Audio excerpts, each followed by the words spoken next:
बंदहु गुरुपद कंज कृपा सिंधु नर रूप हरि महामोहितम पुंज जासु वचन रवि कर निकर।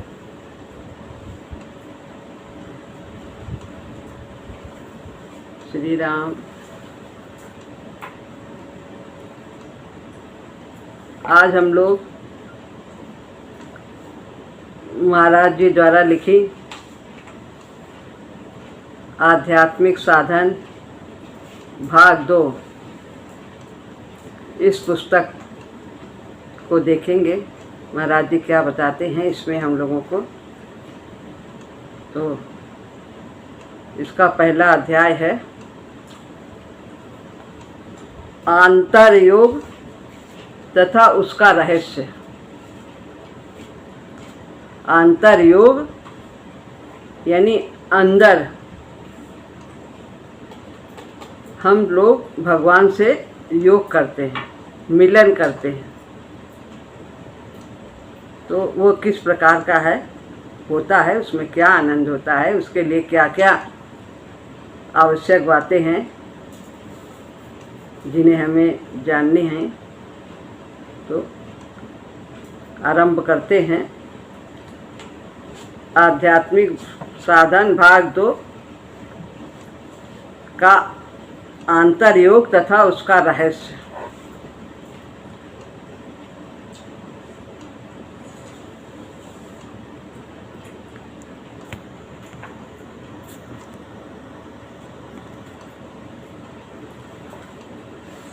अंतःस्थल की नीरव नितांत एकांत गुहा में आत्मा का यानी साधक का अपने प्रियतम प्रभु से अथवा कृपामयी जगत जननी महाशक्ति से, ये दोनों एक हैं, प्रभु और महाशक्ति, जिन्हें हम माँ के रूप में संबोधन करते हैं भगवान को, और उनकी शक्ति महाशक्ति, दोनों में कोई भेद नहीं है। माँ से गाढ़ सम्मिलन है आंतर योग। अंतःस्थल की, हमारे अंतःस्थल अंदर, बाहर भगवान ढूंढोगे तो नहीं मिलेंगे। कहाँ हैं? ईश्वरा सर्वभूतानां हृदय से अर्जुन तिष्ठति भ्रामयन् सर्वभूतानि यंत्रारूढ़ानि मायया।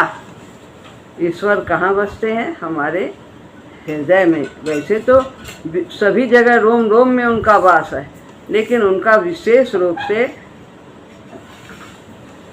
जो प्राणी हैं उनके हृदय में वे निवास करते हैं। प्राणियों के हृदय में ही उनका निवास। हृदय शरीर में सबसे शुद्ध जगह अन्य स्थानों की अपेक्षा मानी जाती है। तो प्रभु का स्थान अंतःस्थल में नितांत नीरव, बिना शोरगुल के, एकदम शांत, नितांत एकांत, बिल्कुल एकांत गुफा में आत्मा का यानी साधक का अपने प्रभु से यानी महाशक्ति माँ से मिलन कैसे होगा? साधन के द्वारा, पुरुषार्थ के द्वारा। माँ से गाढ़ सम्मिलन है अंतर्योग, प्रगाढ़ सम्मिलन कि जो कभी टूटे ना, हर समय मिलन बना रहे, संयोग हर समय बना रहे। वो अपने को साधक यानी कभी प्रभु से अलग पाता ही नहीं। उसके अंदर जो भी शक्ति है वो सब उसी की शक्ति से ही वो क्रियाशील है, वो ही कर रहा। वो पूरी तरह से प्रभु का यंत्र होता है। इसको लोगों ने प्रायः प्रार्थना कहा है। महाराज जी कहते, लोग कहते प्रार्थना कर रहे हैं, जो हम भगवान से जुड़ जाते हैं, मन उन्हीं में लग जाता है, भाव पूरी तरह से उन्हीं में एकाग्र हो जाता है, तो इसको प्रार्थना भी लोग कहते हैं कि हम भगवान से प्रार्थना करें। लेकिन उस मिलन में और प्रार्थना में अंतर है, महाराज जी ऐसा बताते हैं। परंतु प्रार्थना शब्द अनेक वासनाओं को लिए हुए है। ज़्यादातर प्रार्थना करते हैं भगवान की तो कुछ न कुछ सांसारिक मांग होती है, तो यह प्रार्थना शब्द उस प्रगाढ़ आंतर योग से भिन्न है, वासना से रहित है, कामना से रहित है, निष्काम भाव की भक्ति है, पराभक्ति है। भगवान ने गीता में कहा है कि जो मेरी इस गीता को पराभक्ति से कहेगा वो मुझे संसार में सबसे अधिक प्रिय होगा, सबसे अधिक मेरा प्रिय कार्य करने वाला होगा। तो कौन सी भक्ति से? पराभक्ति से, निष्काम भक्ति से, कोई कामना ना हो। तो वही वास्तव में आंतर योग है, वही वास्तव में सच्ची प्रार्थना है, जहाँ कोई सांसारिक मांग न हो। भक्त कभी धन की कमी के लिए या अपने कष्ट को दूर करने के लिए भगवान से कभी कुछ नहीं कहता। जो सच्चा भक्त है वो तो केवल अपने को निर्मल करने के लिए, प्रभु की सेवा में अपने को लगाने के लिए ही वो खुश रहता है, इसी में उसकी प्रसन्नता होती है। तो इस तरह से इसको लोगों ने प्रायः प्रार्थना कहा है, परंतु प्रार्थना शब्द अनेक वासनाओं को लिए हुए है। कोई कुछ मांगता है, कोई कुछ मांगता है, भगवान के आगे बैठ करके मंदिर में हो या चाहे घर में हो, कहीं पर भी हो, तो इस तरह की मांग रखते हैं संसारी। मांगने की बू आती है उस शब्द से, और उस पवित्र, उस विशुद्ध, उस दिव्य प्रेम विनिमय की झलक उसमें बिल्कुल नहीं है। जहाँ मांग है वहाँ कहाँ प्रेम है? वहाँ विशुद्ध प्रेम नहीं है, वहाँ तो व्यापार हो जाता है। जिसको भगवान पर विश्वास होता है, पूर्ण विश्वास होता है, उसे मांगने की आवश्यकता ही नहीं पड़ती। उसके मन में ये भाव ही नहीं आता है कि हमें कोई अभाव है। इस तरह उस प्रार्थना में पवित्र, उस विशुद्ध, उस दिव्य प्रेम जो पावन प्रेम कहा जाता है, जहाँ स्वार्थ की गंध नहीं है, उसमें उसकी झलक नहीं मिलती है। और भगवान कैसे मिलते हैं? पराभक्ति से मिलते हैं, पावन प्रेम से मिलते हैं, निष्काम भाव से मिलते हैं। ये सब आवश्यक है। इसलिए उस शब्द का प्रयोग मैं नहीं करता प्रार्थना का। आंतर योग कुछ उस अर्थ को कहता प्रतीत होता है, कुछ दूसरा ही अर्थ प्रतीत होता है। जहाँ पर नितांत नीरव गुहा में अपने प्रभु से प्रगाढ़ सम्मिलन हो, वहाँ पर और कुछ भी न हो, कहीं भी स्वार्थ की झलक न हो। हमें देखना होगा आंतर योग क्यों कर संभव है और इसकी उपयोगिता क्या है।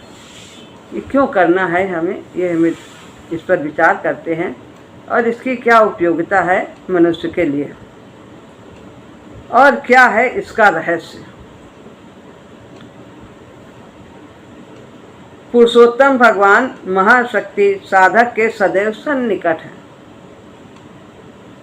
जो साधना करते हैं, साधक जो अपने को साधते हैं, मनमानी नहीं करते हैं, अपने मन को साधते हैं, बुद्धि को, इंद्रियों को, प्राण को, ये सब जो अभी तक मनमानी करते आए हैं, अपनी अपनी तृप्ति में लगे रहते हैं।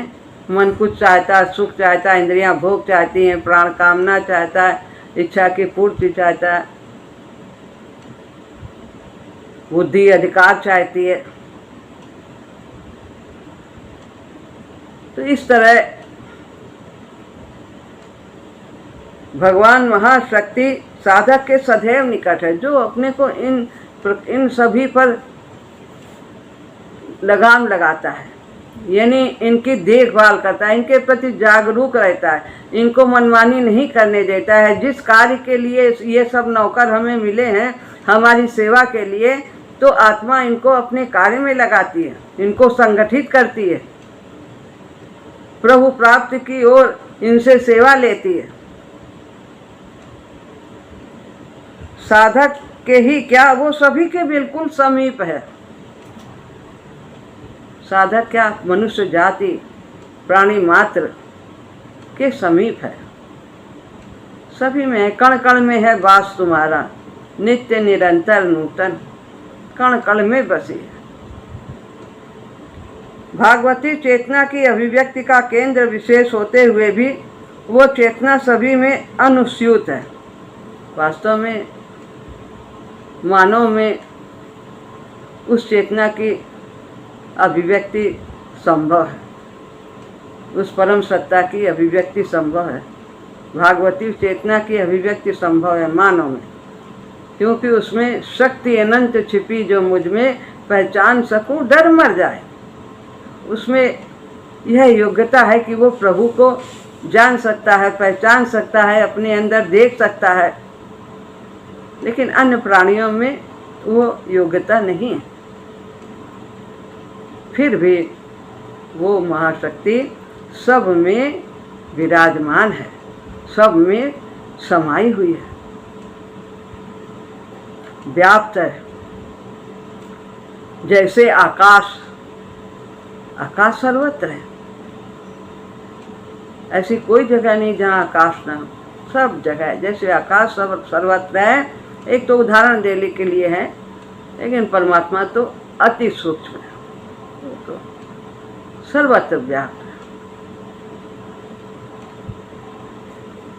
हरि व्यापक सर्वत्र समान, प्रेम ते प्रगट हूँ ही मैं जाना। शंकर जी कहते हैं सभी जगह प्रभु समान रूप से व्याप्त है, सब जगह सर्वत्र, लेकिन दिखाई नहीं देते सबको, सर्वत्र हैं, लेकिन प्रेम ते प्रगट हूँ ही मैं जाना, कहते हैं भगवान शिव जी के। लेकिन वो प्रकट कैसे होते हैं? प्रेम से। प्रेम का तो बस एक ही अर्थ है, पावन प्रेम। जहाँ कोई मांग नहीं है उसे ही प्रेम कहा जाता है, बाकी सब व्यापार। वो प्रेम क्षणिक हो जाता है जहाँ मांग होती है। वो चेतना देश का अतिक्रमण करती है, अर्थात देश उसके लिए है ही नहीं। कोई स्थान का भेद नहीं कि यहाँ है वहाँ नहीं है, कहाँ है। तो ऐसा कोई स्थान की बात नहीं है कि भगवान मंदिर में ही मिलेंगे, केदारनाथ में, बद्रीनाथ में, और यहाँ नहीं मिलेंगे वहाँ नहीं मिलेंगे। नहीं, वो सर्वत्र कह दिया। उसके लिए कुछ दूर नहीं और कुछ समीप नहीं, सब जगह है वो। तो ऐसा देश का कोई उनके लिए अंतर नहीं है, वो सर्वत्र सभी स्थान पर है, सभी प्राणी में है, सभी स्थान में है। घर में रखी वस्तु भी हमसे दूर हो सकती है, यदि हम उसे जानते नहीं हैं। घड़ी में रखी है लेकिन हमें मालूम नहीं कहाँ है, किस जगह रखी है, तो वो हमसे बहुत दूर, हम उसका उपयोग नहीं कर सकते। हमारा भाई यदि हमारे बगल बैठा हो और यदि हम न जानते हों तो भी वो हमसे बहुत दूर हो सकता है, जब हम जानते नहीं, पहचानते नहीं। तो इसी तरह प्रभु भी हमारे अत्यंत समीपाति समीप हैं, लेकिन हम जानते नहीं। हम तो जो दिखाई दे रहा है हम उसी को सत्य मानते हैं और उसी को पास अपने समझते हैं। जो पर्दे के पीछे है उधर नजर ही नहीं जाती, सूत्रधार की ओर नजर ही नहीं जाती। उमा दारु जो शीत की नाई, सब ही नचावत राम गोसाई। प्रभु सब की डोरी उन्हीं के हाथ में, वो जिसको जैसा चलाते हैं उसके कर्मों के अनुसार वैसा ही वो यहाँ करता है।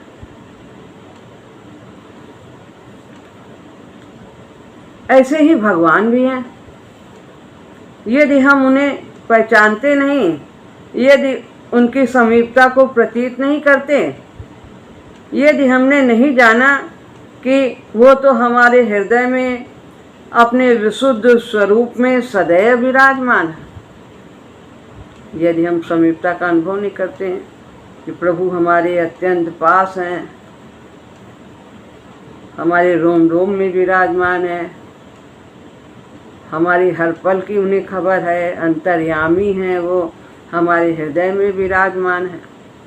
हम यदि ऐसा अनुभव नहीं करते हैं, चिंतन नहीं करते हैं, ऐसा विश्वास नहीं करते हैं, तो हमसे वो बहुत दूर हैं।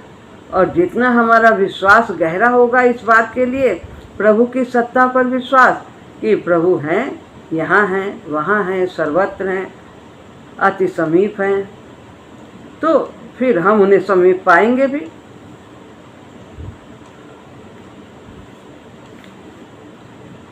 यदि हमने नहीं जाना कि वो तो हमारे हृदय में अपने विशुद्ध स्वरूप में सदैव विराजमान है, अभी नहीं कि अभी हैं चले गए कहाँ, किसी भी पल वो हमें अकेला नहीं छोड़ते,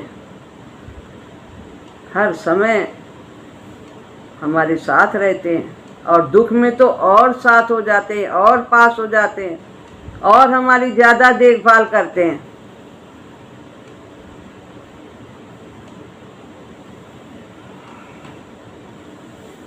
और उनसे कभी बात नहीं की तो सचमुच वो हमसे अति दूर हैं। बात करते हैं, ऐसा चाचा जी बताते थे, अपने महाराज जी को चित्र ना समझो, वो उन्हें साक्षात प्रभु समझो और उनसे कहो अपने मन की बात कि हमारे अंदर ये ऐसे विकार हैं, ये बाधा आ रही है साधना में, क्या करें, किस प्रकार से करें, अहंकार हमारा ऐसा है, हमें झुकने नहीं देता है। जो भी कमियां हैं उनसे कहो, और जो भी बाधाएं हैं वो भी बताओ, सुख दुख भी बता सकते हो। किससे कहोगे, कहो, कह दो। यदि हमें ऐसा लगता है तो कह दो। वैसे तो जो श्रेष्ठ साधक हैं उन्हें अपने दुख के कहने की आवश्यकता ही नहीं पड़ती, जानते हैं कि वो सब जानते हैं, उन्हें हम क्या बताएं। लेकिन अपने अवगुण तो कहना चाहिए, अपनी कमियों को तो स्वीकार करना चाहिए।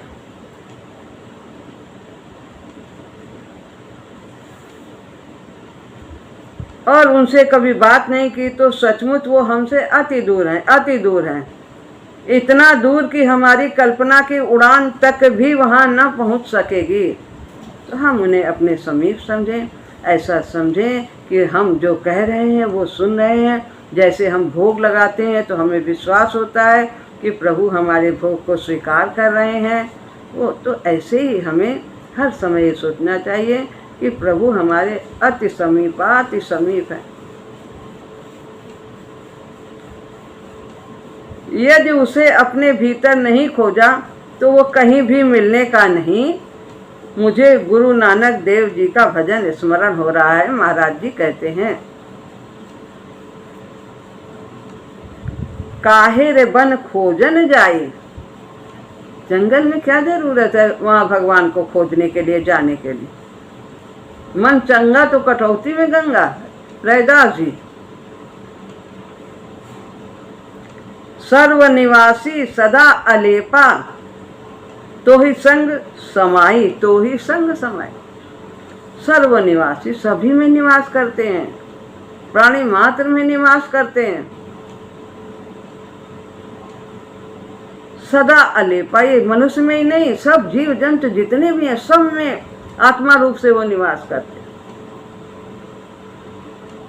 आत्मा और परमात्मा सब हैं हमारे अंदर,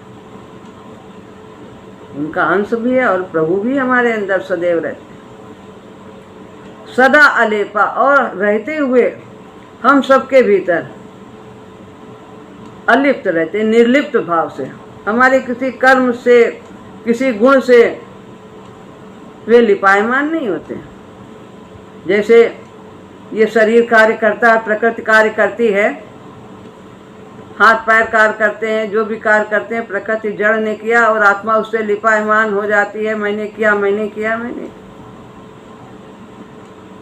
लेकिन प्रभु सब में रहते हुए हमारे किसी भी प्रकार से हमारे कर्मों के प्रति वे लिपायमान नहीं होते। वो उसको सब कुछ करते हैं, सब शक्ति उन्हीं के, फिर भी वो कहते हैं कि मैंने नहीं किया, मेरी प्रकृति करती है। इतने बड़े संसार का संचालन भगवान कहते हैं मैं नहीं करता, मेरी प्रकृति करती, मेरी माया सब करती है, मैं कुछ नहीं करता। और शक्ति उन्हीं की रहती है, लेकिन फिर भी वो ऐसा कहते हैं मैं नहीं करता। पुष्प मध्य जो बास बसत है, मुकुर माही जस झाई। पुष्प मध्य, फूल के बीच में कैसे खुशबू रहती है, उसके अंदर कली है पहले तो उसके अंदर खुशबू है, फिर जब धीरे धीरे खिलने लगता है तो फिर वो खुशबू फैलने लगती है, कहीं बाहर से नहीं आती, उसी के अंदर। कस्तूरी कुंडल बसे, अमृग ढूंढे बनवाई, ऐसे घटघट राम हैं दुनिया देखे ना। ऐसे ही है, उसको खुशबू आती है तो सोचता है हिरण कहाँ से आ रही, कहाँ से आ रही, दौड़ता फिरता है उधर, और उसी की नाभि में रहती है। तो ऐसे ही प्रभु हैं, दुनिया देखे नहीं, दुनिया उन्हें नहीं देखती है। बाहर जो दिख रहा है इंद्रियों के माध्यम से उसे ही सब कुछ सच समझती है। तो पुष्प मध्य जो बास बसत हैं, मुकुर माही जस झाई। दर्पण में अपना ही रूप प्रतिबिंब दिखाई देता है, ऐसे ही कहीं अलग से नहीं आता, स्वयं का रहता है। तैसे ही हरि बसे निरंतर, घट ही खोजो भाई। घट में ही देखो, अपने अंदर ही देखो, अपने मन को निर्मल करो। तन को निर्मल करना स्वास्थ्य के लिए ठीक है, लेकिन भगवान खाली तन के निर्मल करने से, सफाई करने से नहीं मिलेंगे, मन निर्मल होने से मिलेंगे।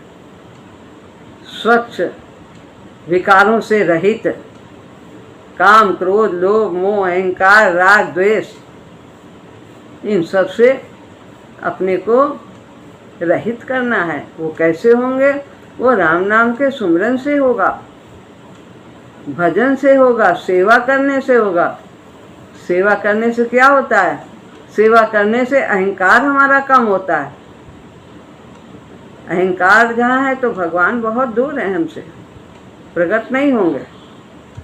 तो इसलिए अहंकार हम किस बात का करें? क्या है हमारे पास? क्या है हमारा? कुछ भी नहीं। तन है हमारा, अगर है तो हमेशा ऐसा बना रहे। धन है वो भी चला जाता, आता जाता, आज इनके पास कल उनके पास, कल इनके पास। जन है वो भी सब संयोग वियोग होता रहता है। तो क्या है हमारा अपना? हम किस बात का अहंकार करें? सब प्रभु की कृपा है, प्रभु की शक्ति है। कुछ भी अच्छा लगे तो धन्यवाद दो प्रभु को, तेरी कृपा है। प्रतिकूलता भी आए तो भी कुछ अच्छा है इसमें, जरूर कुछ अच्छा है। हम उसको इंद्रियों के माध्यम से ना तोलें कि इंद्रिय को दुख मिल रहा तो नहीं अच्छा है। नहीं, हमारे विकास की दृष्टि से उसमें विशेष महत्व है उसका। प्रभु हमें अपने जैसा बनाना चाहते हैं। अतः वह पुरुषोत्तम हमारे भीतर है।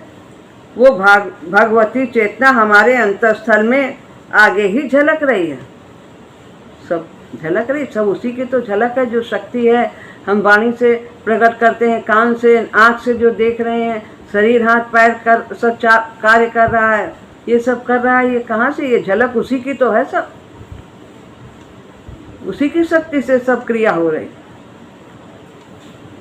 हमारे ही नेत्र बाहर की ओर जा रहे हैं। तनिक भीतर फेरने पर प्रमाण मिल जाएगा कि प्रभु हैं, शांति आ जाएगी।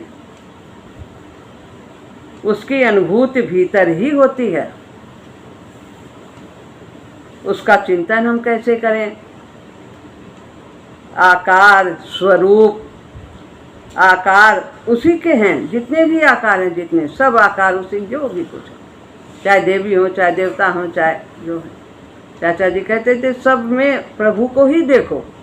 कोई भी मूर्ति है उसमें हम भिन्न भावना बनाएं कि ये काली जी की है, ये शंकर जी की है, ये गणेश जी की है। आप सबको नमस्कार करिए, लेकिन उसमें हम भगवान का भाव रखें, प्रभु का भाव रखें, तो हमारा नमस्कार हमें प्रभु से युक्त कर देगा।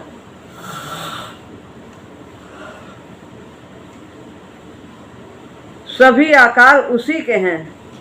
विराट रूप में क्या देखा? सब कुछ तो है उसी परमात्मा के अंदर। पहाड़, पर्वत, नदी, सागर, सब कुछ उसी। सारे देवी देवता जैसे हमारे शरीर के अंदर सब हड्डी हैं, नसें हैं, सब कुछ एक एक यंत्र है, ऐसे ही वो सब प्रभु के अंदर है। सारा विराट रूप है उनका, सब कुछ उन्हीं के अंदर समाया है।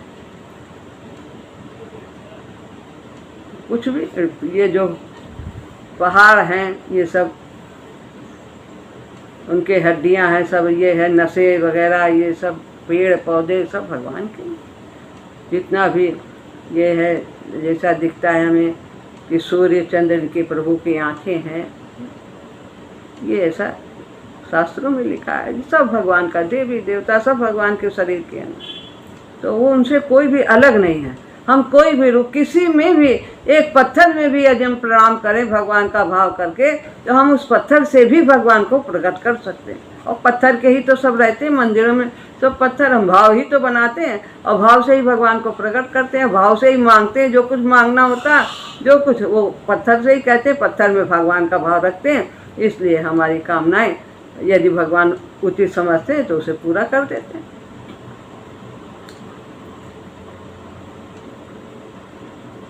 वो सभी आकार उसी के हैं, परंतु वो सभी आकारों का अतिक्रमण करता है, उनसे अलग भी, उसी में रहता नहीं है। हम जैसे एक शरीर में रहते हैं कि ये शरीर हमारा है, हम ही सुशीला हैं, हमारा यही नाम है, बस हमारा इतना ही है। नहीं, वो तो सर्वत्र है, सब में, वो एक उसी में नहीं। वो राम ही नहीं है कि हम दशरथ के बेटे राम हैं, हम उन्हीं की पूजा करते हैं। हमारा राम तो जो सब में रमा हुआ है वो राम है, हम उस राम की उपासना करते हैं। वही राम में है, वही कृष्ण में है, जो सब में रमा हुआ है, अनेक रूपों में है। इस तरह से वो सभी आकारों में भी है और सबसे अलग भी है। वो चेतना है, वो शक्ति है, वो महाशक्ति है, सबका आदि कारण वो सत्ता है। जैसे तुम्हारा अपना स्वरूप है, ठीक वैसा ही उसका भी स्वरूप है। उसके भी हाथ पैर, आँख कान सब कुछ है। चाहे तो वो निर्गुण बन जाए, चाहे वो सगुण बन जाए, वो दोनों रूप में है। बिनु पग चलाई सुनई बिनु काना, अकर बिनु कर्म करई विधि नाना। आनन रहित सकल रस भोगी, बिन वाणी बकता बड़ जोगी। तन बिनु परस नयन बिनु देखा, अग्रही घ्राण बिनु बास अशेषा। अस सब भांति अलौकिक करनी, और महिमा जासु जाई नहीं भर बरनी। धन्य धन्य प्रभु, ऐसा करो, तुम्हारी महिमा को धन्य धन्य धन्य धन्य प्रभु तुम्हारी महिमा, और नमो नमामि चरणन भार। इस प्रकार से ये महाशक्ति का बहुत ही आनंददायक प्रसंग है। इसको हम लोग सुन करके बहुत कुछ जानेंगे और हमारा प्रभु के प्रति विशेष आकर्षण होगा और साधन में मन भी लगेगा अधिक से अधिक। तो हमें इसे कल फिर सुनना है। श्री राम राम राम।